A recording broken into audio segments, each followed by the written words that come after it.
Bonjour à tous. Avec par exemple 1052 faits antichrétiens recensés par le site Vie publique pour l'année 2019, dont 996 dans la catégorie action, c'est-à-dire atteinte aux biens religieux, et 56 dans la catégorie menace, contre 686 actes antisémites et 152 anti-musulmans. Les lieux de culte chrétien demeurent très largement la cible d'actions de dégradation, visant en réalité les chrétiens eux-mêmes et leur foi. Les propos et actes antichrétiens sont généralement regardés sans beaucoup d'intérêt. Un certain nombre ne sont tout simplement pas dénoncés. De même, le catholicisme et le Christ en général sont moqués dans les films et les séries. Je vous renvoie notamment au documentaire très intéressant d'Hervé Ryssen à ce sujet.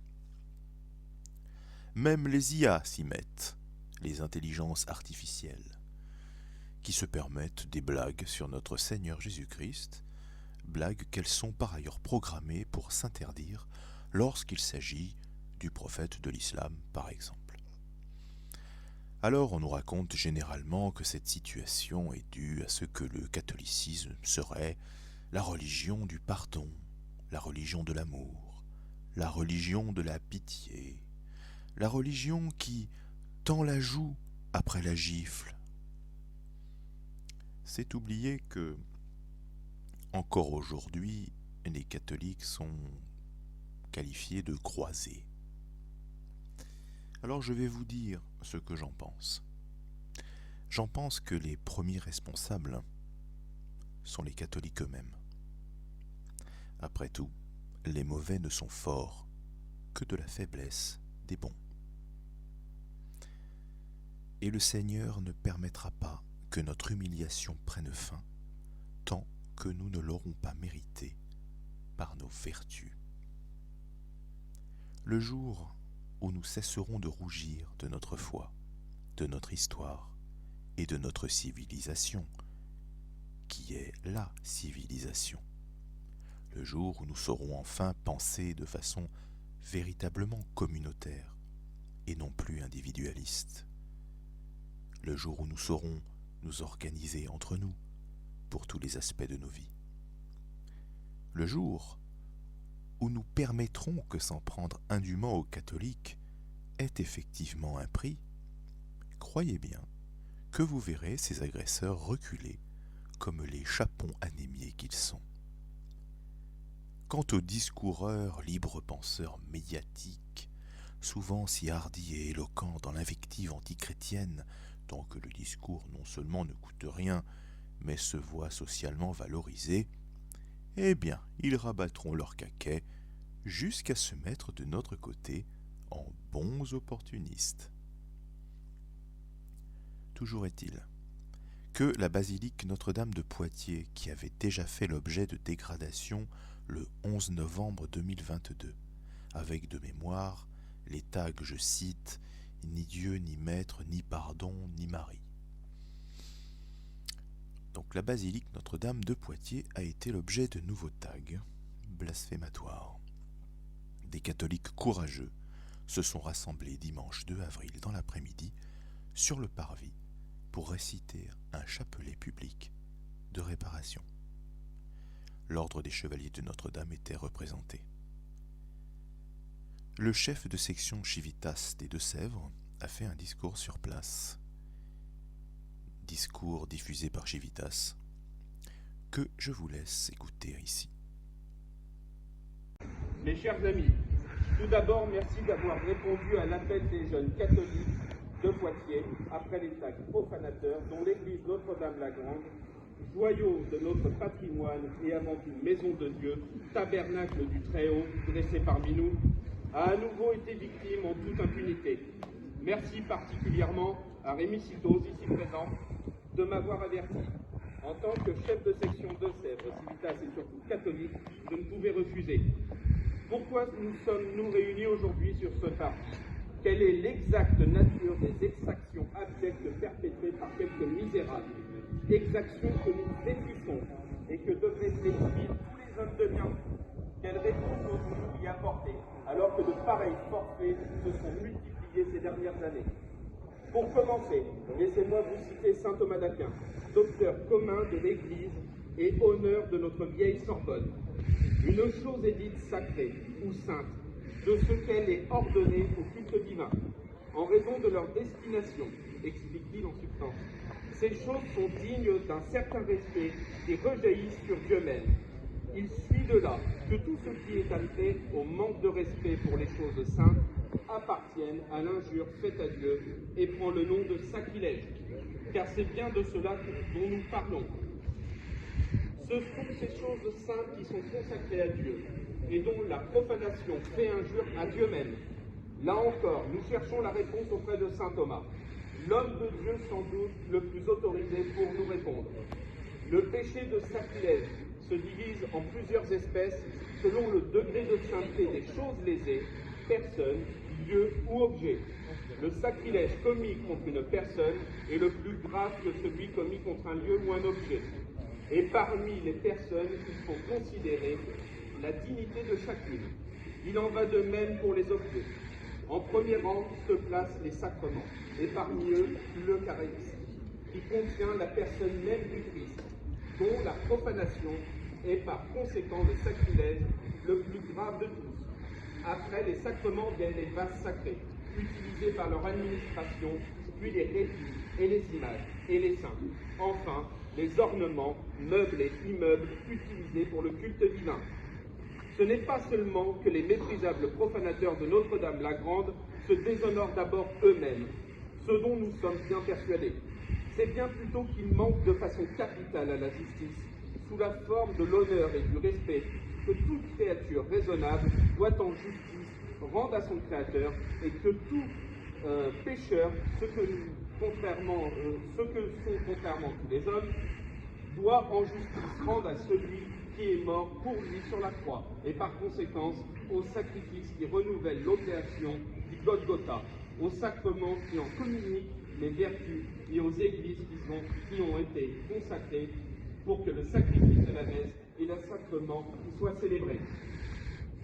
Dieu et l'homme, le christianisme les rapproche, nous rappelle Louis de Bonald, tout simplement parce que le Fils de Dieu, la deuxième personne de la Sainte Trinité, qui est Dieu, s'est incarné, c'est-à-dire qu'elle a assumé la nature humaine en sa personne. Seul le christianisme a connu la bonté de Dieu et la dignité de l'homme, continue-t-il. Seul il nous a donné une juste idée de la providence. Mais dans cette religion, dont les bienfaits prouvent éloquemment la vérité, plus Dieu est près de l'homme, par son incarnation, par ses sacrements, par son Église catholique et par ses églises de pierre qui lui sont consacrées, plus il serait scandaleux de laisser impunis les crimes qui l'outragent. Parce que plus ces crimes crient vengeance contre la plus élémentaire justice et contre la gloire de Dieu, gloire qui n'existe pas seulement en elle-même. Et cette gloire-là est en effet inattaquable, inatteignable par quelques méprisables bras humains, mais qu'il existe intrinsèquement dans sa création et dans la rédemption qui a opéré il y a 1990 ans et qui prolonge ses effets parmi nous en raison de son Église catholique, de ses ministres, de ses sacrements et aussi, je le répète, des églises de pierre qui lui sont consacrées. Dira-t-on, ajoute Louis de Bonald, que le profanateur est innocent parce qu'il ne croit pas à la sainteté des objets qu'il profane? Le furieux qui se rend coupable de sacrilège ne s'acharnerait pas plus sur l'hostie sainte que sur les marbres de l'autel, s'il n'y supposait quelque chose de plus sans l'outrage. La fureur même atteste sa persuasion. Ainsi, le guerrier barbare, qui insulte encore à l'ennemi qu'il vient d'immoler, rend par là même témoignage à l'immortalité de l'âme.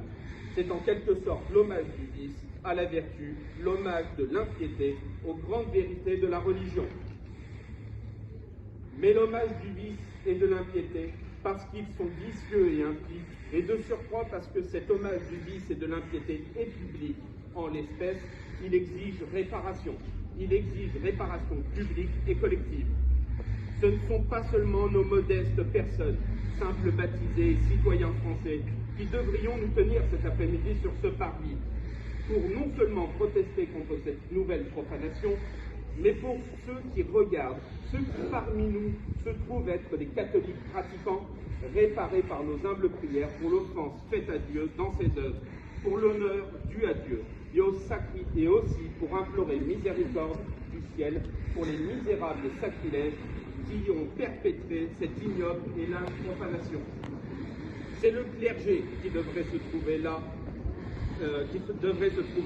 tout à la fois pour protester, exiger justice des pouvoirs publics et surtout faire monter la prière publique de l'Église, qui est la prière réparatrice par essence. Mais force est de constater, ce qui n'est point pour nous surprendre, que les affectataires légaux de nos lieux de culte, qui ne le sont plus, Vatican II aidant, sont nos abonnés absents. S'il en est néanmoins parmi nous pour sauver aussi leur honneur, qu'ils daignent se manifester, nous ne leur voulons que du bien. Ce sont aussi les pouvoirs publics qui devraient être ici aujourd'hui. Ce sont eux qui devraient assumer leurs responsabilités. Ce ne sont pas seulement les individus qui ont Dieu pour père et qui doivent l'honorer et lui rendre des comptes. Ce sont également les sociétés humaines, précisément parce que le bien et les devoirs de chacun sont aussi le bien et les devoirs de la communauté. Cela, toutes les nations, toutes les civilisations l'ont professé. Il a été réservé à un Occident apostat sous prétexte de laïcité, de faire mine de l'oublier. Osons dire la vérité. Notre gouvernement, qui au demeurant fait également peu de cas de la justice sociale, fait mine de s'étonner face au déchaînement de violence auquel se livre encore impunément, ou à peu près, une extrême gauche si longtemps caressée dans le sens du poil, notamment dans nos universités où elle jouit d'extravagants privilèges. Ce même gouvernement et plus largement toute la classe dirigeante semble également tomber des nues face au divorce qui, chaque jour que Dieu fait, se consomme un peu plus entre la dite classe dirigeante et le corps social. 120 ans de laïcité et 230 ans de révolution et de post-révolution française ont fait oublier qu'il n'est pas de respect durable des lois et des institutions humaines, ni de respect durable et sincère des dépositaires de la puissance civile et publique, sans respect de Dieu et de ses saintes et éternelles lois, par les dirigeants et par les peuples. Ainsi que le rétorquait Monseigneur Pi, évêque de Poitiers, à l'empereur Napoléon III. Si le moment n'est pas venu pour Jésus-Christ de régner, eh bien le moment n'est pas venu pour les gouvernements de durer.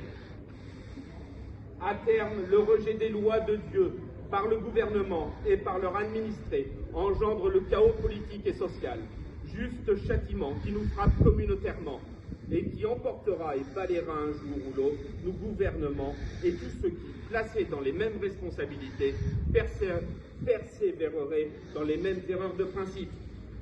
Dieu se rit des hommes qui déplorent les effets dont ils chérissent les causes, a déclaré le grand Bossuet.